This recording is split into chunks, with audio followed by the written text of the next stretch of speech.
Hey guys, welcome back to another Chats with Colsey episode. Glad you could join us. Today we've got a very interesting guest.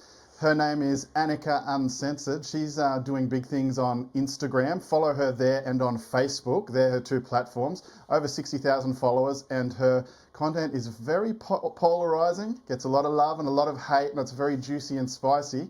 So let's put our hands together and welcome AnnikaUncensored. Yeah. Thanks for coming, Annika. No, thanks for having me. Appreciate it. And you might notice Annika's got an Irish accent, so which I think helps you stand out here in Australia. It's funny, like I get a lot of questions. Someone actually asked me what part of Canada I was from, and I just said Toronto, and I just went along with it. I said, don't ask me about it though, because I haven't been there in a while, but I do get a lot of questions. What part of England are you from? Yes. Are you Scottish? Which, I mean, it is what it is. It's funny, it sounds funny now. So. We don't have a lot of those accents over here. Yeah, exactly. Sometimes I get the Irish and the Scottish accent confused, and even the Scottish names and things like Conor McGregor. Yeah. Right? McGregor is traditionally a Scottish name, right? Oh, is it? I didn't even know that. Googled it. Oh. Yeah. But obviously there's a lot of Scottish people over the centuries who are now in Ireland, so it's also associated with Ireland too. Yeah, yeah. But I remember having a teacher, and his name was McGregor, and I had the funniest mates at school, and we were like, "Aye, McGregor." Yeah. Oh, And, yeah. Well, that sort Yeah, of there's thing. a lot of Irish last names here, Yeah. and I noticed that when I did move here, I thought I've seen that somewhere.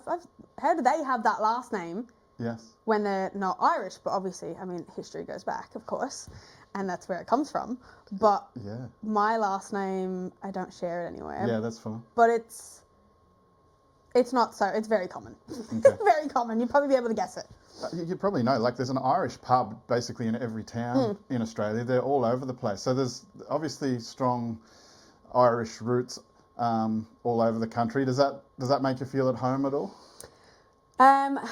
So when I first moved here in 2011, I 15 years, yeah. I was young. I was only about 15. Right. I'd Do the been maths here- on the age. Yeah. I've been here for a lot of holidays. My grandparents live here, so Okay. it wasn't a very foreign place. It was a foreign place to live, but not a foreign place to have been before. Yeah, you're familiar. Yeah. And my mum said to me, when you get older, all your friends will be here. You'll appreciate that you live here. And at 15, I was like, I don't give a fuck who's coming here in 20 years. Like, I want to be with my friends now. Absolutely. So, moving forward now, a lot of my friends are here, Oh wow. but they're all segregated in Coogee. Yeah. They're all in Coogee or Bondi. Yeah, true. We're in the southwest of Sydney here. Yeah. You're in a town close by, which probably reminds me of a little bit of Ireland and this area, like the southwest. There's Camden and those. It's kind of nice countryside, isn't it? It is. It's nice. It's very laid back, old, which I like that. I like the Yes, old it's type of feeling. Unique. Yeah. Whereas as you get more into, I mean, I know the hype around Coogee and Bondi for my Irish friends is that's the only place they've ever heard of, so that's the only Yes. place they're going to go.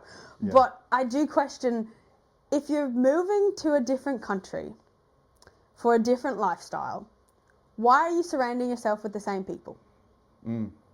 Yeah, it's just the hot spots, I suppose, where they're going. Yeah, and I mean, Isn't there's it? nothing wrong with that, feeling at home. It's a whole new foreign place. I get it. Yeah, you're right. Yeah. But then I think... Go and experience the real country Well, outside yeah. of the tourist hotspots. Yeah, go and mingle with other people. I mean, do what you want to do, but it's just funny to me because they're all together and they all know each other, and it's like they didn't even leave their little hometown because they're all with each other in just a different country with nicer weather. Yes, that's right. But actually, that makes me think of something that I just want to touch on. I get a lot of comments from my anti-mass immigration content where people will and I probably focus mainly on people from the subcontinent, the Middle East, and different things. And then I get a lot of people comment say, "Oh, we have more people from the UK here than anywhere else, backpacking or on visas and all sorts of things." I've never really answered it, but my response to that is great. That's the people I want to come to Australia. As far as I'm concerned, that's like bringing in more Australians from the UK. Like if you look at our flag, we have the Union Jack. Like and the colonialists and the convicts and things are from the UK, from England. So I have no problem with those people coming. So those comments are totally ridiculous. Like there's no problem with assimilation with those people. But it's more the values and the morals that people have, right? And Yeah. I think a lot of people get confused with culture and religion. Yes. They kind of integrate it, which they're two different things. So, for example, my whole content spiel is if you import the third world, you become the third world. And for a family like mine, even though my grandparents live here and I've been here many, many times, we came here because Ireland was going through a recession. We came here for a better way of life, not to come and have a worse life. So if my parents wanted to bring me to the Middle East, to a third world country and live like that, we would have went there. Yes. But we chose not to. We came to a country that shares the same morals and values as our own. Yes. It's a touchy subject, but I mean, I'm happy to talk about any of it. But some people get the religion and the culture side of it mixed up. No, you're 100% right. And most people who have come to Australia, even Albert's family, my family, whenever they came over the last hundreds of years, they came with the hope of a better life. Of course. And so then it brings us to the people who are coming to the country now from the Middle East, from the subcontinent, what have you. Individually, I'm sure they're hoping for a better life when they come here. And yet the problem with the immigration policy is there's too many people at once moving to the same areas, and they're not even encouraged to assimilate, and some of them are now resisting assimilating. And so the stupidity of that is they're actually making this place like where they came from. So they came for a better place, but if we turn this place into where they came from, it defeats the purpose. Well, yeah, why did you move? Exactly. I'll tell you a funny story. Yeah. When we moved into the house we live in now, our neighbours across the road introduced himself. And he's an Indian man from Delhi. He said he'd moved from Hornsby a couple of months prior. And I was like, oh, he's got a family, he's got a wife. And I said, that's a bit of a different move, considering you've got young kids, and he goes... Yeah, it's probably an hour and a half move, totally the other side of Sydney, for those people who don't know. Yeah, and he said, this is his words, not mine. He said, too many Indians. And I was like, oh. And of course I'm standing there like, but you're Indian. But then I was like... Yes. If he's saying it... Cracker story. If he's saying it, well, but if I was to say it, I'd be labelled all the pin words that they love to use. You can't have it both ways, can you? And that is coming. And not a lot, but I have Indians commenting me, messaging me, who have been here for a long time, and they themselves are totally against the mass immigration, and they realise this fact that they came here for a different lifestyle. And quite often the older Indians, I think they're more from the southern, most of them are more Christian, you'll find. And so they're associated. But isn't that interesting? I think even Albert over here, he's happy to live in this area. Like he doesn't want to live in an area where there's too many Indians or too many even Samoans or anything, because he came for Australia, right? Well, yeah. So if he wanted to live with Samoans everywhere, he'd live in Samoa. Yeah. Right? Because you can turn this place into Samoa or into India if you have enough people of that culture. But everyone really came here for something else. And I think, I don't think it works. It doesn't work. Like, the experiment's been tried and tested, and it's failing. And it's causing animosity now. Like, people like me and you, we're doing content which is pointing this out and can be seen as offensive to these groups of people. But really, the issue lies with the government and with their policy, because we don't really have illegal immigration here. People aren't coming here illegally. They're following the rules, but the government hasn't managed it well at all. The government is the crux of the problem. But what we're pointing out is, at the end of the day, we're going to have social problems here, causing hatred and fights, and even people sense that from our content. But that's inevitable. But it is the government policy that has brought us here. Yeah. Well, the government's going to try and blame us. Yeah. But it's their policies. And I guess you can't blame the people. You can blame the people coming in who aren't behaving correctly. Yes. But how did they get here? The government allowed it. Yeah. They didn't just come in on a boat. Yeah. I mean, they could possibly, but they wouldn't get very far. Yeah. But the government are allowing it to happen, and they're clearly not putting a stop to it. They're bringing in hordes of people from cultures that what would you say, that are not compatible with our culture and our society and our laws. Yeah, yeah. And they're bringing in way too many. Look, as I said, I have no problem with people coming here from the UK or from societies which can integrate easily, similar culture, similar religions, all that sort of thing. But the government seems intent on bringing in, you can say third world people from, but it's not just the third world, it's their religions, it's their cultures, which Yeah. aren't compatible, and they find it very. It's almost so stupid of the government. Like it's almost not these people's fault because No. if you reasonably think about it, if I go to India or I go to an Islamic country, if I go to Africa, I would find it extremely difficult. I would probably never assimilate there No, either. it would be very So why hard. do they think they can assimilate back? Yeah, and it probably comes down to a lot of education as well for some classes of people. If you are coming from, let's say, a third world country and you haven't been given the right education, raised properly, seen a loving family, any morals and values on how to treat other people, women and children especially, how is that just going to be, as soon as you receive the Australian citizenship, you're now a Western moral person? Like, you're not. That's not going to happen. It needs to be integrated, but there's also no, I feel like there's no help from the government. No I could be wrong. encouragement. Yeah, I think there is programs, but they're not going to willy-nilly just go, oh, sign me up for that. They're going to have to force to do something like that. Yes. But I feel for people, but then I also think we have to speak up. Yeah, well, where's the change? How you can have it to change? agitate this. The problem almost has to be agitated. But the way I think of it is, I don't want to be violent or cause any problems me personally, No. or I'm not going to encourage anyone to do that. No. But I feel like if we stay quiet too long, there will be violence. Like we see the Nazis already. They haven't been violent, as far as I know. But these problems of extremists will come. There will be violence and social cohesion from both the left and the right, unless we agitate it now and get solutions to the problems. Well, I feel like a lot of my interaction with people on the left is very violent. It's never, hey, I don't agree with you on this. Can I educate you on this? Or I think you misunderstood this. It's, hello, you're a Nazi, go die. I'm like, well, there's a conversation done and over. It's personal attack rather than a reasoned approach. It's just name calling. And I mean, I can name call back, but we're not really talking about the issue. No. Yeah. And that would probably lead me to a lot of my content on how I disagree with Islam. Yes. And the crazy messages I've gotten from majority Muslim men. Right. I mean, I expected it. I didn't think that, they're going to say, oh, she's able to do that. That's good on her for disagreeing with it. No, they want to silence you, don't they?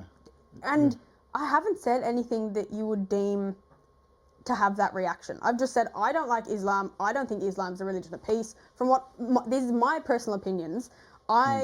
What I've seen and what I've witnessed from people in my life as well, I've seen things that I don't think Islam is the religion of peace, nor do I think it's compatible with Western values. Yeah. And there's definitely good amongst all bad. Yes. But from what I've seen in the majority, it's just not working. No, it's incompatible.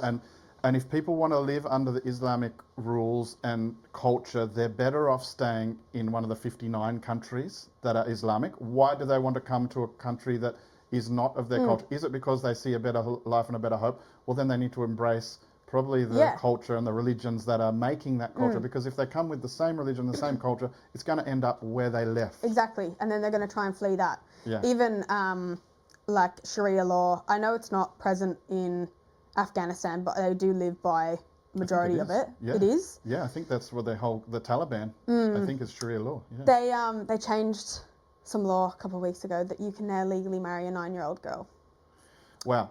And that's pedophilia in Australia, but isn't that what their prophet did? He married a 9-year-old, and so that's culturally acceptable in their culture, and it's not culturally acceptable in our culture. So for people like Albo, you said it before, he thinks when people come into the customs hall, they drop all of their old cultures and hatreds and thoughts, and they become Australians. And he's just so naive. I mean, he doesn't even provide a pathway or any explanation. He just drops naivety like a child. And no one who spends 2 minutes thinking about that thinks that's even reality. So no. Yeah, our government is completely naive. It's almost, they're actually fighting against us with this invasion. They could bring in plenty of people who can assimilate, say from Catholic countries like South America or lots of European countries. There's so many people who can assimilate well, yet they're choosing to bring in these people. And then every step of the way, I see politicians like Claire O'Neill and things telling them not to to forget their cultures and Yeah, not to forget like, their what's religions. his We name? want them here. You Tony make us Burke. better. Like, like you're saving us with your cultures. What do you Yeah. think about politicians doing that? They're selling us out. Well, have your culture. That's fine. Do what you want to do. Like, if I want to go home and start doing Irish dance in my backyard, that's fine. I'm not going to force everyone else to do it. Yeah. Like, I'm not going to make it a There's big a deal difference, yeah. for everyone else to respect it. You don't. Respect is earned, not given. I don't respect certain cultures that want to oppose women, want to marry 9-year-olds, and I know that I said cultures and religions. Female circumcision. Just anything that isn't. There's lines that are cross culturally. We're okay if you want to do a dance in the backyard. Yeah, but there's Do it amongst yourselves, but don't force me to be a believer of it or want to also take part in it. That's like right. Eid, for example. That's cool. Do your thing, right? But don't expect me or anyone else to not eat in front of you during Ramadan. Right. Do what you want to do, but we don't have to take part in that. Like Yeah. Lent. You're not going to go and make everyone take part in Lent. Even Catholics right. and Christians who are religious, they might not even do it. You're not going to make every shop sell fish on Fridays. No. Yeah. Even growing up, I was very anti-religion because I was sent to a Catholic primary school, Catholic high school. There was also nuns that taught at this high school. Yeah, of and then course. when we moved here, my mum and dad decided to put me in a Catholic high school again. So it was just fed down my throat from literally day dot. Yeah, yeah. And I Good think, Irish. Yeah, Yep. like everywhere you turned. And in Ireland, like, everything is Catholic. Yeah, right. Everything. Yeah. So at a certain point, I think I got to maybe 15, 16, and I was like, I don't want to listen to this shit anymore. Like, I'm making up my own mind. Yeah. And I completely rebelled. I was just, don't want to hear it. My religion teacher in high school was actually the school principal as well. So I just didn't want to bar of it. That didn't go well. No, did not want to smooth. bar.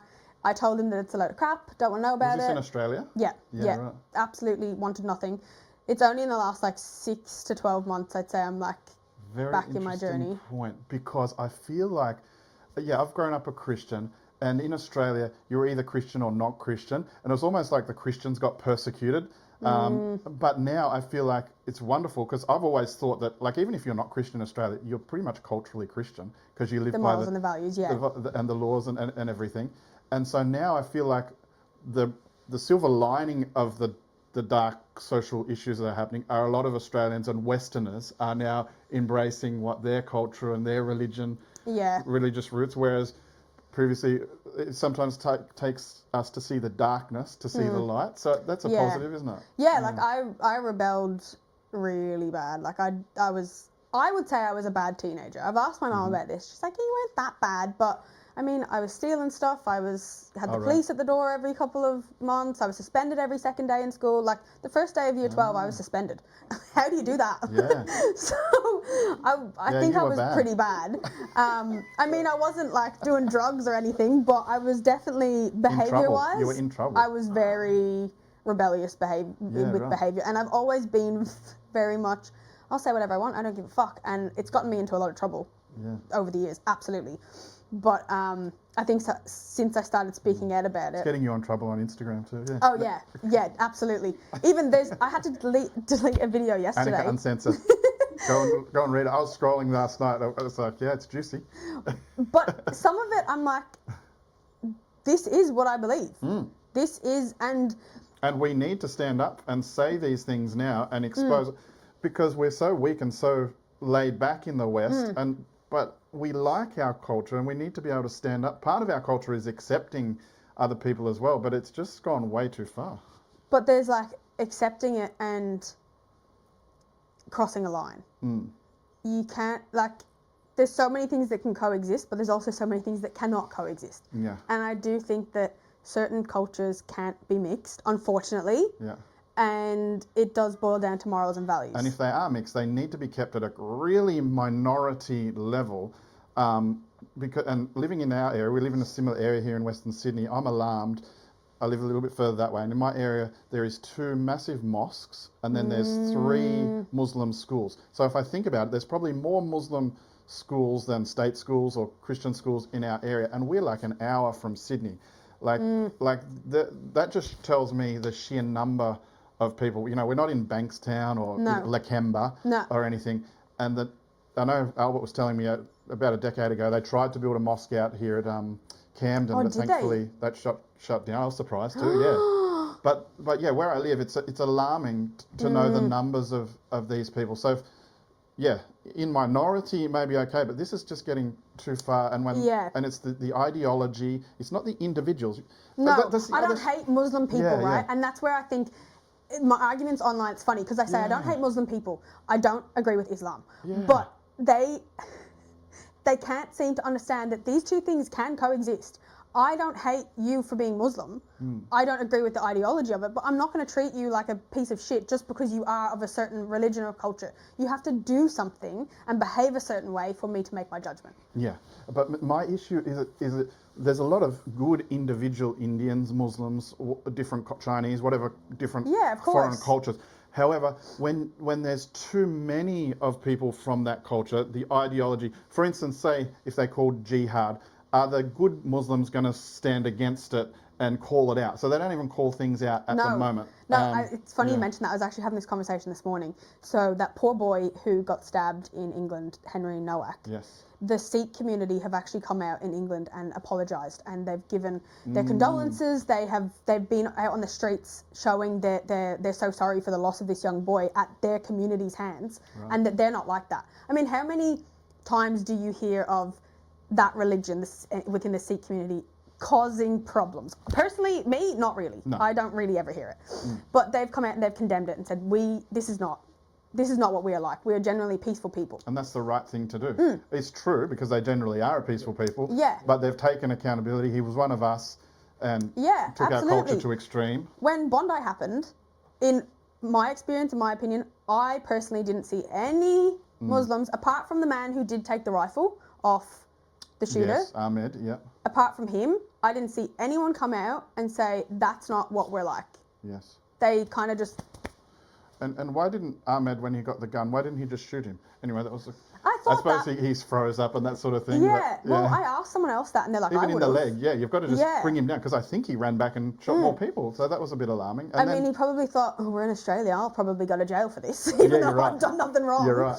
I'll be the one that's at hands here. But then it's even a little bit alarming. We were talking about it the other week, Albert, that his brothers have been in trouble for threatening. I saw that. They came from Syria and they wanted the money that he's been given. And then he was being to court last week accused of something with his dad. So, I saw that. I mean, that's cultural, but isn't it? Can you believe the media? Like I do and I don't believe all of that. I mean, there could be some truth in that story, but I don't believe it completely. And then some people say, oh, well, a lot of white people do bad things as well, or Australians. Let's just say Australians. And I'm like, yeah, we do. We've got enough bad eggs of our own. We don't need to import any more. Absolutely.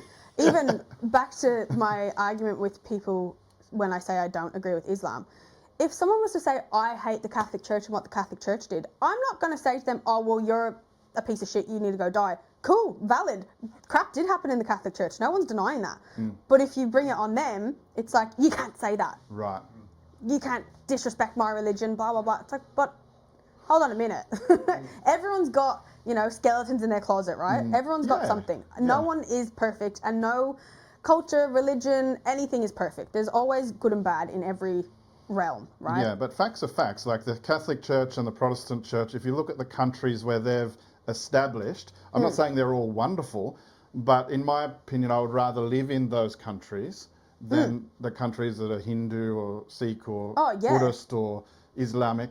And I think that needs to be exposed and said very clearly so that these people who are coming in, hey, they can practice their religion in their own house and hopefully the government keeps it to a minimum. But our country, our values, our laws are based on these religions and these cultures. Well, if you went there to, where's Marine Faruqi from? Pakistan? Pakistan, yeah. So I did a video on it. When she got up and started reading from the Quran in the Australian Parliament, I just did a little bit of research. She's terrible, and yeah. I have nothing nice to say about that woman. No. I don't wish death upon her or any violence, but I don't agree with her opinions.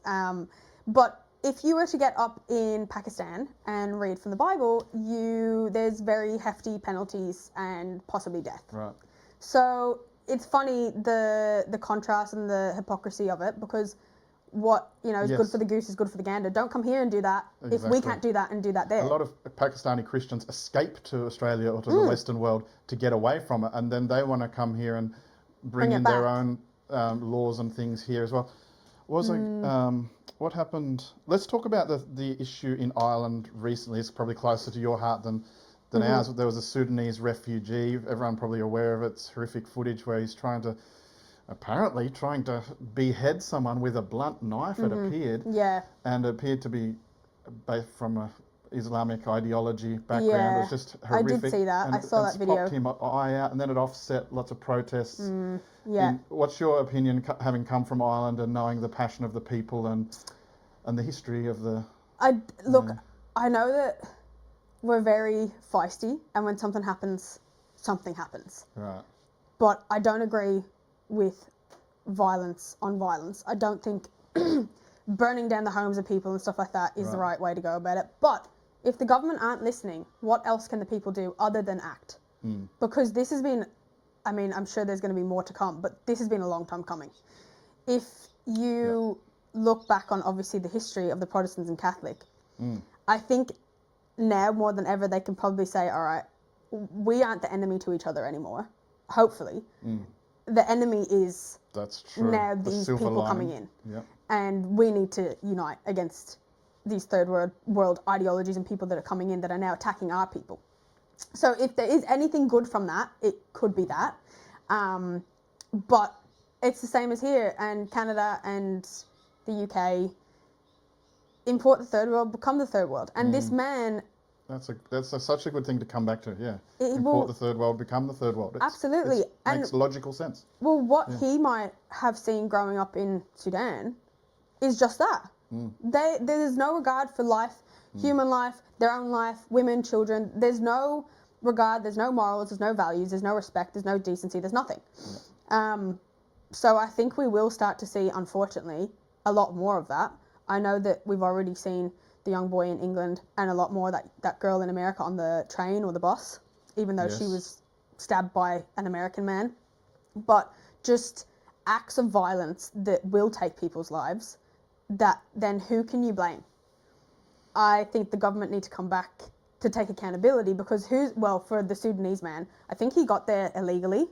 I think he kind of travelled through Europe. They have a lot of illegal immigrants in Europe, because obviously you can walk and then boat. Australia's a bit protected from that, but you can. So these people are really savages because they've had a hard life, and then they've literally had to travel like animals through countries on boats, middle of the night. Like they're criminals. Yeah, and they've had to be. Yeah, and there's people that will help them. Yeah. And, you know, they can sit there and say, I came for a better life, I'm a refugee. And I think certain terminology you use will then give you certain leverage. Like, if you say you're a refugee, well, we must give you everything now. Yeah, you must have a house. And the UK is just handing out things like, indefinite leave of stay. So, you can stay as long as you want, basically. We feel sorry for you. They get everything. Like, Ireland is probably worse than here with helping out. At least here, everyone that comes in is vetted. Agree. Whereas over there, you just go to the dole office, send a link and go, I'm a refugee, I've got nothing. Yep. And they go, we'll give you everything then. Here's a house, here's a BMW and the keys as well while you're at it. Like, they'll give them everything. Yeah. Even when the war in Ukraine was happening, the Ukrainians were coming in, and the same thing happened. They were put in hotels, they were put in areas where there was specific housing for them fleeing the war there. Right. And something happened where a Ukrainian man did something like that, a violence to someone who is an Irish citizen, and shit blew up again. Right. And there was literally riots. This is in Dublin City. Riots, buses burnt, everything. They just like to put everything on fire. So everything's just on fire. Make a scene. Yeah. A statement. I have no problem with making a statement. It makes me realise that we should have made some sort of statement in Australia. I mean, how passive is Australia? We had 15 people killed on the beach and there was no riots. I think the difference with their riots and here, police over there don't carry weapons. Oh, right. They carry batons. Yeah. What is that going to do? Like, let's be real. Whereas here, they just shoot you. So what you've just outlined is, and I agree, I think the UK and Ireland, they're in a worse situation than Australia because their leftist governments and soft woke ideologies have really weakened them, and they're under attack from a lot more illegal immigration and crazy stuff, and they treat them far too well, and they're allowing. So we come to Australia, and the fear from a lot of Australians is, we're heading in the same direction. Yeah. I agree that we are, but it's completely in our government's control Yeah. to avoid what's happening there. At the moment, they seem hell-bent on steamrolling to become like they're not coming illegally. They literally want to import them Yeah. legally to bring Yeah. the problems here. But like the Australian situation is completely within our control to stop getting. We don't have to be like the UK. The UK is worse Yeah. than us. Well, yeah. if they can take a page out of their book, wouldn't you think by seeing that our government would take a step back and go, okay, what can we do to not be like this? Avoid this, yes. But instead they're going, let's just follow in Keir Starmer's footsteps. Yes. We'll actually be in his back pocket. Yeah. Like, why would you want that? It makes it look like there's obviously global agendas at play. It Oh, deals yeah. with the UN, deals with Europe, deals Yeah. with India. Yeah, I'm a bit concerned with that last European deal, that there'll be more immigration. And that's great if they're Europeans, but I feel like they might be going to send a lot of Syrians over here or something like that. Well, I think there's a deal within the UN now, and England aren't even part of the EU anymore. So I don't know why they're still taking all these But immigrants. Ireland is, yeah. So the deal is for every immigrant they don't take, someone gets fined €20,000. Right, so there's pressure, there's financial pressure. Like that's what do you call it? Self-destruction. Suicidal empathy. Yeah. Oh, yeah. Absolutely. Suicidal empathy. Like the taxpayers, we're literally paying for our own destruction. Yeah, and I say this all the time. It's evil stuff. You're a decent person. You have a family. You have a mortgage. Anything, right? You have bills to pay. You work. You almost get punished for being a good person. A decent person. Yeah. Absolutely. So it's like, well, the Islamic loans in the bank now. I'm just going to pretend I'm Muslim to go and get a nice interest-free loan. These are the things where the cultural norms, like I've seen that. I haven't looked into it, but that is completely alarming. That is the double standards that they're bringing and forcing onto us. Mm-hmm.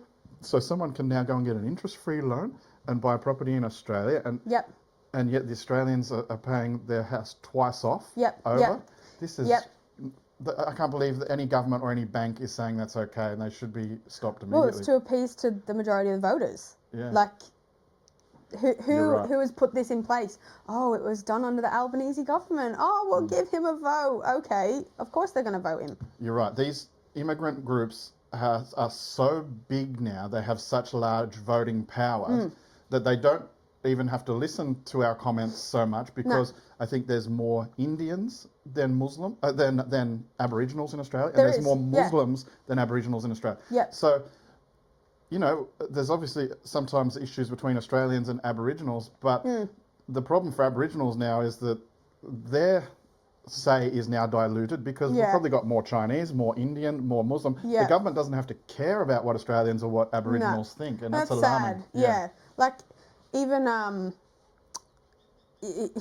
Fatima Payman in Parliament with the Aboriginal flag and the Palestine flag. So, do you follow Kangaroo Jack? Yeah, he calls that out very well. He's like, why are you trying to put us together? Like, just because they're a minority group doesn't mean that they can be, like, compared.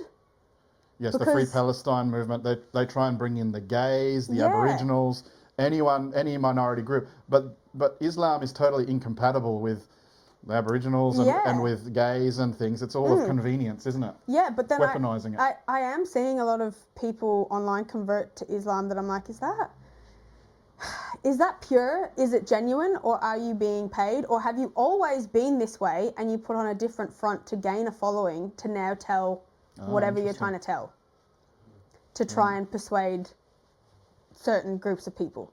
Because look, people will see, you know, maybe something I say as gold, and that's it, because I like her stuff, so everything she says I'm going to believe her, right? So think of celebrities. I mean, I know that they're not celebrities, but there's all these little groups that will just go with whatever Justin Bieber says just because he said it. Yes. And it's the same with certain idolised people online that are within a political sector that, oh, well, he said that, so that must be, that's it. I'm now gonna follow his footsteps or her footsteps. If I don't agree with that, it sounds like I don't support him or her fully. So I won't talk back about it. We were talking about this just before, is that it's okay if we have different opinions on different subjects or different things. It's no problem. And it's okay to even argue about them. But I think at the end of the day, there's more that we agree on, and we want to see the best for Australia and the Western world and cultural. Yeah. So we can mostly agree on that. So I think it's okay. I know the Middle East causes a lot of differences of opinions between like Australia Yeah. first people, and I have my own opinion on it, and I would argue it and debate it. But I'm happy for other people to have their opinions, and I'm happy to argue it and debate it. But at the end of the day, that's one issue. But we should all be united. But I think all these Yeah. issues are tend to fracturing groups, and that's a bit of a shame. Yeah. Yeah. Yeah. The divide. Look, there is definitely a divide. Like there's no denying that. Yeah. And you know, people say if you still think left and right, which okay, there's a bigger agenda than just left and right. And I do think that the government loves that there is left and right. I think they love that we're all distracted with fighting each other. That whatever they're doing in the background is kind of like discreet. Yeah. And I mean, obviously they're puppets on strings because there's someone above them and so on and so on. You can go into it, but I do think that if you like dark chocolate and I like white chocolate or whatever, if at the end of the day we want what's best for the people around us, we should be focusing on that. Yes. Not the little nitty gritty things in between. 100% agree. But people probably think I agree with every single thing that Pauline Hanson thinks and believes. I don't actually. No. But I believe in most of what she says, and I want and I think I'm ready for a change. I'm ready for Australia to feel more Australian again, and I think she's the best option for that. So I'm throwing my support 100% behind her. Yeah. But I don't think there'd ever be a politician that I agree 100% with or anything. But there's no point throwing the baby out with the bathwater type thing. You've got to. Well, if it's something that's kind of like whatever, what's the point in getting your knickers in a twist? Yeah. Like. Even on Pauline Hanson, like I definitely will be voting One Nation. Do I think she's the Lord and Saviour of this country? No. Yeah. Do I think there's little things that will pop out that will go, hold on a minute, that wasn't your twist, you know, a few years ago. That's just politics, right? Like they're not all. Yeah, you've got to be aware of politics. Even in the current, I'm an accountant, and I've been quiet on a lot of the tax changes because I have my personal opinions. But obviously, I'm supporting the coalition and the things side. But even I get a little bit annoyed with how some of the extreme capitalists do go on about, you know, a threat to a few of their dollars. But it's just making the point that you don't have to agree with everything and what you were saying before. I find that most people do. Oh, I'm right. I just agree with every single thing that the right says, type of thing. And there's things that I see. Have your I'm own like, brain. like things that like I loved Donald Trump for such a long time. Yeah, me too. And some of the things that he's done in recent weeks, I'm like, what is going on in your head, man? Like, what are you doing? 100%. Like, and then I've had these conversations this week. Yeah, I'm like, you're making me look bad. Yeah. But you know what? He's his own person. Yeah, he's going to do his own crap. Do I agree with siding with Israel and killing innocent people? No. But, you know, there's always two ends to every story. And any innocent people, anyone that's dying that's innocent, I don't agree with that at all. Yeah. But, you know, does everyone know the full story? No. Exactly. No one's ever going to know. Well, I'm a little bit disappointed now that he's trying to do this deal with Iran. I don't think the deal is good. And it's disappointing. Like you think, oh, that guy, you wish everyone did exactly what you thought was good.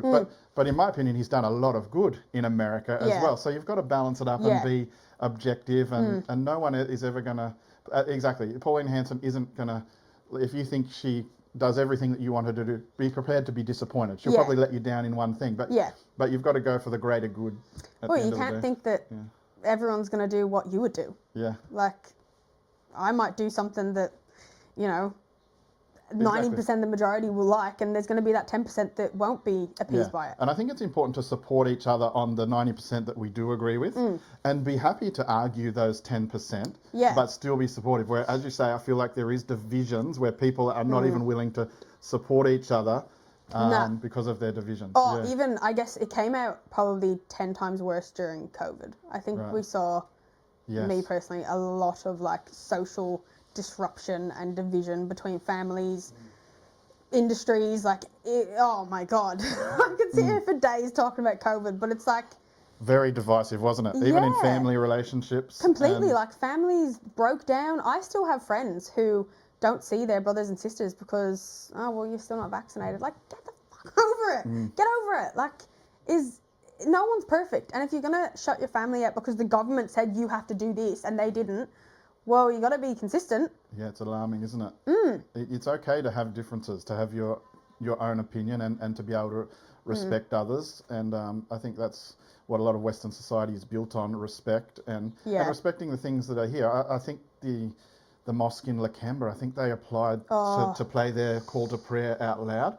That's sort of encroaching on our peaceful, quiet, or individual expression. And those countries obviously blur it over there, and that's culturally Yeah. what they do, but it's clearly not ours. And for them to try and do that is kind of not respecting our culture. I can here. almost guarantee you, if there was a Scottish community out there and they put through something to blare the bagpipes for God knows, like, I mean, I'm sure it's only a short little thing, but absolutely blare it for every single person to hear, that'd be voted against by the majority out there. Yeah, And it's like, well, you can't have your cake and eat it too. yeah. And that's if people, you know, I know that that way is very much Muslim integrated, but have what you want to do, have your religion, celebrate it, do what you want to do. Why does everyone else have to be almost a part of it? Yeah. Because you're going to get more heat by trying to push it on other people. Keep it within yourself, keep it within your circle. Pray whenever you want, but it doesn't have to be in front of every single person. Exactly. We have a lot of different religions and things, and people practice them. I'm sure Albert goes and has his Samoan weddings and parties in the halls, but they don't try and blare it out to everyone or force everyone to start electing local chiefs and make it just like it is in Samoa. You know what I'm saying? Yeah, and like I think my content comes off that I hate certain groups of people, which I've never ever once said that. People can make their own opinions, but I don't hate anyone for who they are, where they come from, what they do. It's your actions and your behaviours that make me make a judgment. I'm not just sitting up saying, "Oh, look at this piece of shit from."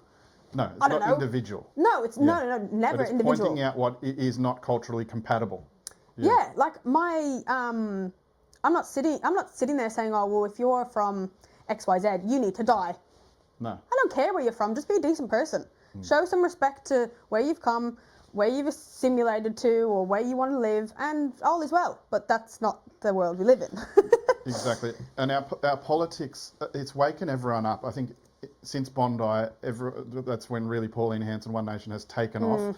And I think people, that's almost like instead of riots, we've had the popularity of One Nation rise, which is credit to our country, really. But let's talk about like things, to me, the political infiltration. You've got people like Marine Faruqi, there's a couple of other Muslims in our things. And as you say, that's fine if they do their thing in their own home, but they're really bringing it to Parliament and really shoving it down our face and blaming us for things in Pakistan, etc. And everything's racist. Yes. Fatima Payman has actually blocked me on social media. Sad. But anyway, I loved to kind of do some skits on her in her Parliament speeches. She loves to say, "I am a target because I'm a Muslim Australian." No, you're a target because you're literally a piece of shit. Like, you do not have the right intentions, the right values, the right morals. You stand up there and you call everyone else racist, but when it's put on her, she can't take the heat. And everything I've said in my videos, I don't swear. Well, I do, but not at her. I didn't say anything nasty. I wasn't name calling. Like, I was very much, hey, this is what I think and feel, and these are my dot points and my opinions on your It's a reasonable thing. Yeah, on what you said. It's not personal. It's not brainless. Yeah. No, and I get blocked. Yeah, So I'm like, well, that's incredible. She noticed. Yeah. Well, I'm actually, impressed. she came out and said, I think the video that got me blocked was, she came out and said, "Pauline Hanson, if you should pack your bags and go to the US Yeah, I remember that. with Donald Trump." Your best friend Trump. And then I was like, well, actually, how about we help you pack your bags? You can fuck off back to Afghanistan. I think that video got like 1 million views. Wow. I think that's what she got, pissed her off. But it's like, what's good for the goose is good for the gander. But I think in a video like that, why it resonates is you're speaking for the majority of people who are silent. And it just hits home, and it's just fact. And what is the go with her? This just speaks to the wokeness, because I believe she is still an Afghani citizen, whereas no Australians can have dual citizens in Parliament. It's okay to have dual citizenship, but not in Parliament. But why is no one saying anything about her? But they'll pick on anyone else. Yeah. So I have dual citizenship. Yeah. And I completely agree. You shouldn't be in favour of another country if you are representing another country. Yeah. So That's even a whole nother debate. Yeah. Whether you should or shouldn't be allowed to have dual, but it's been decided that you shouldn't, and other people have had to sort out their affairs if they're in Parliament, and yet there's no heat on her. Why? Yeah. Because she's Muslim. Because she's from Afghanistan. She probably uses these what are these just calling racist, just name calling. Well, no one wants. I think this is the great thing is we don't care about being called racist now, No. but the system takes a while to catch up. People in the Liberal Party or the system would be I find it too uncomfortable to call them out because they don't want to be called racist. Yeah, which I mean, grow up. Yeah. Like, if you're upset over what someone else has called you, come on. Like, you can be called 100 billion things. But Australia is still very much bound by political correctness in the political sort of way.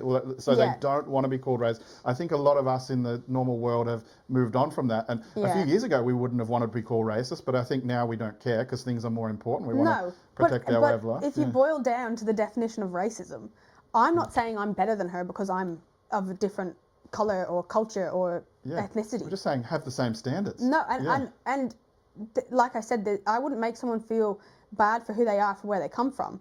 So I don't deem myself as racist. I might be outspoken on immigration and certain cultures, like we said, but it's not racist to point out facts. And with, I guess, dual citizenship, I can tell you from my perspective of having dual citizenship, I will never, ever go into Parliament, mainly probably because of that. I wouldn't want to give up my dual citizenship. But I also know that if it came to it and I had to, I don't know, pick, let's just say Ireland and Australia go to war. That's never going to happen. But let's just say it does. I'm on Ireland's side. Right. 100% I'm on Ireland's side. As much as I'm here and I'm living my life and the cultures and the values that are here are the same as there, but that's my Irish. home. You are Irish ethnically. 100%, that's my home. That's where I grew up. That's what's instilled in me. And there's no part of me that would ever say I'm Australian. Okay, we're going to have a fight now. But that's where I guess it comes into like having the dual citizenship in that, because let's say Australia goes to it's a real war thing. with Afghanistan. I agree, it's a real thing. She shouldn't be allowed. Compromised. Yeah, she shouldn't be allowed to have a hold over that in a political setting. It just takes her giving a sensitive national secret to someone in Afghanistan or passing a visa to someone they shouldn't. They're compromised. Exactly right. Yeah. And they might not never do anything right, but it's possible, and we want to eliminate those possibilities. But even if we don't she want did, Annika Prime Minister if the Irish are angry with us, right? If the IRA are involved, But like, you know, if I was to be in her position and having to give that up, well, it depends how badly you want the job and the career, right? So for her, even if she was to give it up, I can almost guarantee you her side is with Afghanistan. And look, I obviously don't know that for a fact, but I can, from my own opinions and my own... I think you're right, because you know, being a Muslim and she's very, you know, she's still wearing the hijab and the Taliban and that country is so, their identity with the religion and state is almost, there's no division. Yeah. If you're Afghanistan, you're Muslim, you're Sharia. 100%, It's so intertwined. And, but these people, they love calling out Australia and the Western culture, but they don't call out their own cultures. Like people even like Usman, they play for Australia and then they criticise us for being racist. These parliaments are elected to our parliament. They'll criticise us for doing things. And yet they won't criticise their own countries, which doesn't allow women to even go to school or to do anything. No education over the age of 12. Shouldn't they be contrasting that and saying how good our society is? Yeah, and the only reason she has a voice in Parliament is because she's in Australia. She wouldn't be allowed to be. She wouldn't even be allowed to open her mouth. In Afghanistan. No. I think not being able to recognise how much better her life is here. Yes. All she does is complain about everything that goes on and all these little nitty things. It's like, you have, one, you're paid so much money by taxpayers. Yeah, a little bit of self-awareness. Yeah. Two, she's just had a baby who will be have access to Medicare and a health system that would not be available at all over there. You have freedom. Absolutely. Like, so complaining that you have a target on your back because you're a Muslim Australian woman. It's terrible, really, and it's really, I find it sad that, because I've been to third world countries, and it's really turning your back on those people there as well, because there's so many poor people in those countries, and they don't know any better, so fair enough, it's all life and things, but don't you want to help some of those people who are really struggling as well, shine a Yeah, light shed on them. light on that. Yeah, maybe say that the Taliban should be doing, try and influence them in good ways. Yeah. And yet they want to bring those ways here, which is We did, reverse. as if I was involved in this, what's her name? Penny Wong decided to give Afghanistan $50 million. This was maybe like 6 months ago, along with the... Who's voting for Penny Wong? Yeah, I know. I don't know. I want accountability of who's voting for that. How did Penny Wong Victorians? get in? Yeah. Yeah, pretty much. State. Seriously, yeah. I think there's don't get me been started. 310 million to Afghanistan since 20... I could be very wrong. It's only in the last maybe decade. And we just finished having our own soldiers there for, 20 years, trying to... they're terrorists, and they're giving money to terrorists. So I did a video on this a good while ago, and it blew up. And I had a lot of ex-veterans message me, and one veteran in particular, he said, I have never cried so much after seeing that. He's like, I lost my mates in Afghanistan. Yeah. I lost people closest to me. I come back, obviously it's been a good few years, and now they're giving them $50 million. And at the same time, they're reducing funding for veterans in Australia. And then they're sending the media, come to the airport, we're about to arrest BRS, our greatest war hero who killed the enemy. It's so backwards, isn't it? Yeah, and the funding for our defence is just ridiculous. It's actually shocking. It's less... They bring the media... It's less than the NDIS. It's so bad. And they're giving millions to the Afghanistan military, effectively. Yeah. That money's not going to go and help women. Well, that was my next point. So they basically said that it's towards humanitarian and it's for the UN and blah, blah, blah. Okay, so obviously the Taliban run Afghanistan. So do you think they're going to distribute it for the help of their citizens, their people? No. They're going to use it to fund more wars. They're going to use it for weapons. They're not going to enforce their rules of subjugating women, girls, children, to strengthen their Talibani ways. And yet they will bring the ISIS brides back and let them go out the back door to avoid the media. And so the double standards between BRS and the ISIS brides is just a crazy work by the government. And I mean, look, we know that there's a two-tier system. We know it's in plain sight. It's not. It is. It's just calling it out, exposing it, so that hopefully they fix it. Yeah, and the ISIS brides, that got me on some kind of angry level. Like, I was so... I was going to do another video on it not long ago when the second lot came in. I was like, I can't. I'm actually so angry. Like, I'm too angry to even talk about this.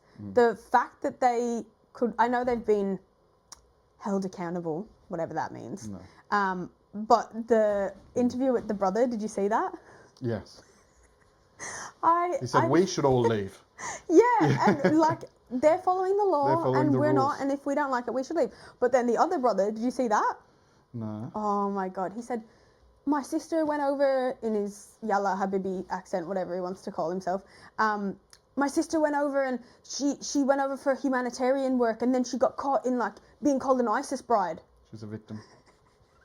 Oh, yeah, right. I don't believe that. No. But I was like, who do you think is believing that? Like, yes. Who? Like, we're not stupid. Yeah, they treat you as stupid. It's very narcissistic. And this week, one of the ISIS bride was denied bail because she's in court, and I think she's got children and everything. But even the court has said, oh no, we can't let you go because you're still a high risk of terrorism. Yeah. So the government has brought back people who are still a high risk, and this takes us back to the point where these people, we never hear them say sorry. No. Or we don't, or the Muslim community, or them. If they were genuinely sorry or renounced what they've done, these people haven't even renounced it, and the government is bringing them back. It's completely alarming when you tease it all out, isn't it? Well, yeah, and if you were to ask these people... the government has brought in terrorist risks. Pretty much, yeah. Well, yeah. But then I also think they like it. They want it. They thrive off that. And yet they're locking up white people who do a post, like especially in the UK, but even in Australia... I don't agree with the Nazis or anything, but they're locking them up for certain things that they've done, and yet the government literally bringing in people who don't renounce terrorism. Yeah, absolutely. Even who got arrested the other day at one of Pauline's protests? There was a guy who was in support of her, but I think he was part of the NSN. Yeah, you're right. Yeah, he was yelling. Very young guy. Yeah. But okay, he was there. I don't know the full story, but from what I've seen, he was there saying, "Hail Pauline Hanson." Yeah, which is stupid. Very stupid. But should you be arrested? when old mate literally 2 minutes later is like, die, Pauline. Yeah. Well, they die, had a Nazi sign, scum. death to Australia or something. So why are these people not arrested? Exactly. So the two-tier system, I mean, it's very much in plain alive. sight and just needs to be called out consistently. And yeah, the political infiltration, people like Tony Burke and Chris Bowen are in Muslim-dominated seats, and they're clearly owned by their electorates. And I feel like if they don't uphold the immigration and the Islamic community, etc., the constituents will simply replace you now with another candidate. So they are literally owned and compromised, and it's a crying shame that, and I don't think it should be allowed or acceptable that he is the Minister for Immigration and Citizenship. No, he's encouraging the whole... He doesn't represent the broader Australian community. No, but I would love to ask those in like more rural towns. I know that I did watch a little bit of Insight when they were talking about Pauline Hanson. Did you see that one? No, I don't think so. Oh, good watch. Yeah.